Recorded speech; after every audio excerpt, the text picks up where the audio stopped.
সূর্য আছে ডুবতেছে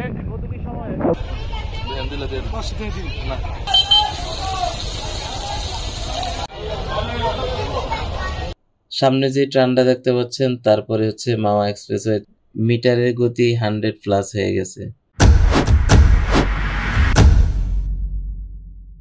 আসসালামু আলাইকুম ভাই ব্রাদার্স এন্ড ভিউয়ার্স, কেমন আছেন সবাই? অনেকদিন পর আবার চলে আসলাম নতুন একটা ব্লগ নিয়ে। আজকে রওনা দিলাম মাওয়া ঘাটের পথে। আমার এই নতুন বাইক কেনার পরে ব্রেকিং পিরিয়ড শেষ হলো সবেমাত্র, তাই চিন্তা করলাম দূরে কোথাও একটা লং ড্রাইভে যাওয়া যাক। তাই ফার্স্ট আমার পছন্দের জায়গা হচ্ছে মাওয়া এক্সপ্রেসওয়ে।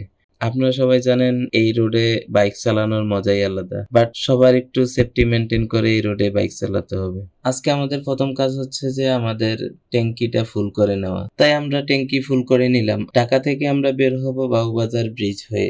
গুলিস্তান থেকে একদম ইজি এই সাইড দিয়ে বের হওয়া, আর জ্যামও একটু কম পড়ে তুলনামূলক। সো দেখতে পাচ্ছেন সেই টেসলা মামা আপনার সামনে পড়বেই। এই এদের জ্বালায় অতিষ্ঠে পুরা অবস্থা খারাপ হয়ে যাচ্ছে। সামনে যে ট্রানটা দেখতে পাচ্ছেন তারপরে হচ্ছে মাওয়া এক্সপ্রেসওয়েতে আমরা উঠে যাব। এখান থেকে আমাদের ভালো লাগা শুরু হচ্ছিল।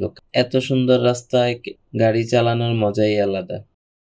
দেখতে পাচ্ছেন সামনে একটা ইয়ামার বাইক আমার সাথে পাল্লা দেওয়ার চেষ্টা চালাচ্ছে, বাট আমি তেমন একটা পাত্তা দিচ্ছিলাম না।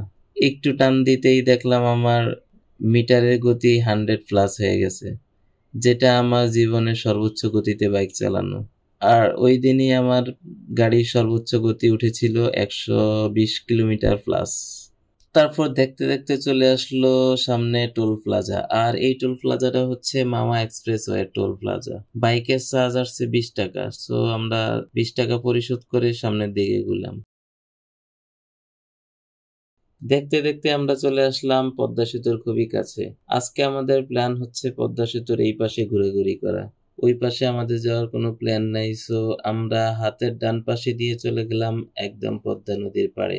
দেখতে পাচ্ছেন এই জায়গাটা অনেক সুন্দর, অনেক মানুষের সমাগম, আর এখানের বাতাসটা ছিল অসাধারণ, এবং এখানে পরিবেশ সব মিলে একটা অসাধারণ অনুভূতি লাগতেছিল। আর কিছুক্ষণ পরে আমাদের চোখে পড়লো একটা ভাই ঝাঁপিয়ে এসে গোসল করতেছেন, আর আমার বন্ধুরও আর তর্স হইল না, সেও নেমে গেলেন একটা গামছা ধার করে। সুইমিং পুল সুইমিং পুল, হ্যাঁ পানি গুলো আছে তোমার লাগবে।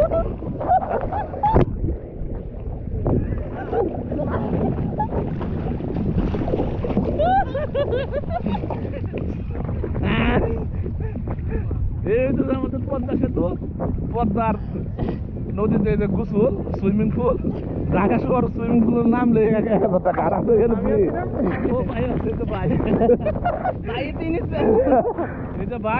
ভাইয়ের জন্য নামতে পারছি আমরা আসলে। হ্যাঁ, এই যে পরন্ত সূর্য আছে ডুবতেছে, সময় যে গোসলের মজাটা এই ফিল সবার হইব না আসলে। হ্যাঁ, এই ফিল 1000 টাকাতে হইব না, 1000 5000। চিন্তা করেন এরকম পড়ন্ত একটা বিকেলে পদ্মা নদীতে গোসল করার মজাটা কতই না আলাদা।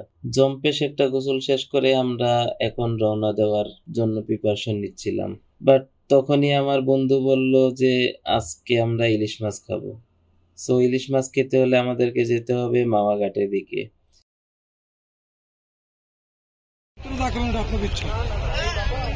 কত করে?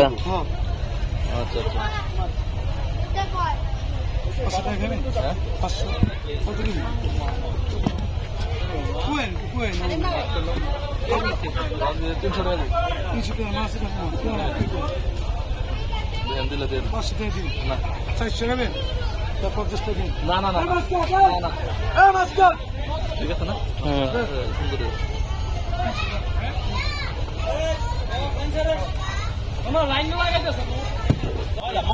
এই যে মাছ কেনার পরে সব এখানে চলে আসে, কাটাকাটির যত আছে সবই জায়গায় হয়।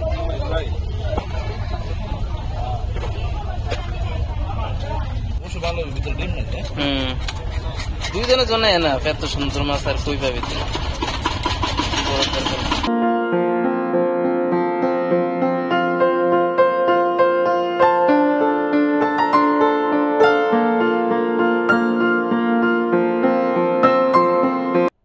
দেখছেন তো মামাটা চোখের নিমিষে কেটে ফেলছে। তারা সারাদিন এই কাজ করতে করতে খুবই এক্সপিরিয়েন্স হয়ে গেছে।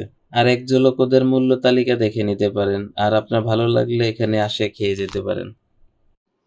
সামনে যে সারি সারি বোতলগুলা দেখা যাচ্ছে সেটা হচ্ছে সরিষার তেল, আর আপনার এই মাছ ভাজার জন্য এক্সট্রা ভাবে আপনাকে পে করে সরিষার তেল কিনতে হবে। প্রতি বোতলের জন্য আপনাকে 100 টাকা দিতে হবে। লাগলে মনে করেন এই যে নিউ মা বাবা দোয়ার 2 হোটেল এন্ড রেস্টুরেন্ট, এই যে ব্লগার লয়েছি আপনার মনে করেন এখানে নাম্বার টাম্বার আছে, যোগাযোগ করে আসতে পারবেন।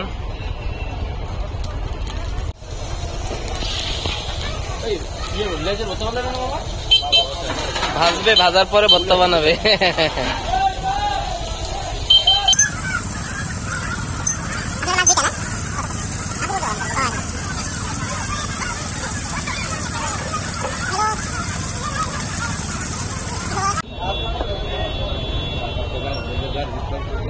অবশেষে ভাজা শেষ, মসমসে ইলিশ ভাজা খাবো এখন তাজা তাজা।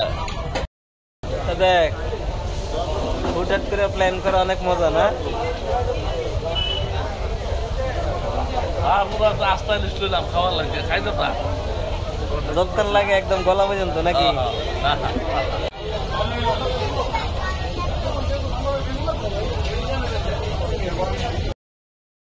তারপর আর কি আজকে আমাদের যাওয়ার পালা। সো ভালো থাকবেন, দেখা হবে নেক্সট কোনো ভিডিওতে, নতুন কোনো জায়গায় অথবা নতুন কোনো ব্লগে।